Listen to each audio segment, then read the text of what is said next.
আমার মায়ের ঋণ কখনোই শোধ হবে না, কখনোই না। আমার মা আমার কাছে জান্নাত।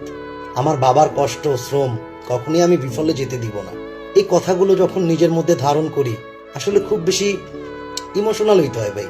সিরিয়াসলি বলতেছি, খুব বেশি ইমোশনাল হয়ে যায়। সেই ছোট্ট থেকে তিলে তিলে কষ্ট করতে করতে আজ আমি বড় হয়েছি।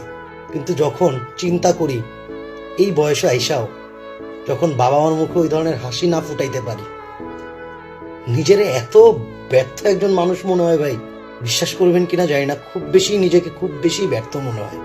জাস্ট উপরের দিকে তাকায় আল্লাহর কাছে বলি যে আল্লাহ, কবে নাগাদ আমার ইচ্ছা, আমার স্বপ্নগুলো আপনি বাস্তবে পরিণত করবেন। সত্যি ভাই, ছেলে হিসেবে ঠিক তখনই নিজেকে ব্যর্থ মনে হয় যখন মনে হয় যে না, এই বয়সে আইসাও যখন বাবা মার মুখে ওই ধরনের হাসি আমি ফুটাইতে না পারি, খারাপ লাগে। চিন্তা করি কি করলে ভালো হবে, কি না করলে ভালো হবে, কোনটা করলে লাইফে একটু তাড়াতাড়ি আগাইতে পারবো, খুব সহজ হবে। দিন শেষে সবকিছুর জন্য আল্লাহর প্রতি শুকরিয়া আদায় করি। তারপরে বলতে চাই ভাই, দিন শেষে যে আমি আমার আব্বা আম্মার মুখে অনেক হাসি ফুটাইতে চাই।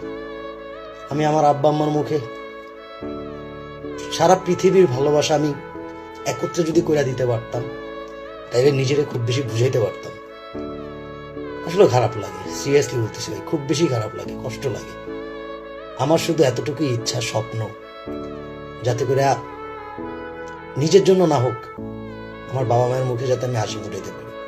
আমি অলওয়েজ এই কথাগুলো কেন বলি, কারণ আপনারা একটু হইলেও ইন্সপায়ার হন, একটু হইলেও আব্বা আমার প্রতি ওই ধরনের রেসপেক্ট, ভালোবাসা সবসময় ধরে রাখার চেষ্টা করেন।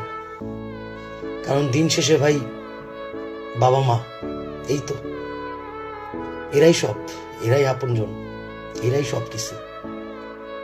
জাস্ট এতটুকু আল্লাহর কাছে চাওয়া, আল্লাহ কবে নাগাদ এই আমার ইচ্ছা, এই আমার স্বপ্নগুলা আপনি পূরণ করে দিবেন। সবার স্বপ্ন ইচ্ছা পূরণ করে দেন, বাবা মার মুখে ওই ধরনের হাসি ফোটানোর তৌফিক দেয়া দেন। শুধু এতটুকুই চাই ভাই, আর কিচ্ছু না। লাইফে কখনোই ভাই নিজের মধ্যে আক্ষেপ ইমোশন কাজ করবে না যখন আমি আমার আব্বা আম্মার মুখে হাসি ফুটাইতে পারবো। সারা পৃথিবীর সুখ আমি একত্রে দিতে পারবো, আর আমাকে নিয়ে খুব বেশি প্রাউড করবে, খুব বেশি। এতটুকুই। ইমোশনাল কথাবার্তা বলতে গেলে একটু বেশি ইমোশনাল হইতে হয়, আর এটাই সত্যি।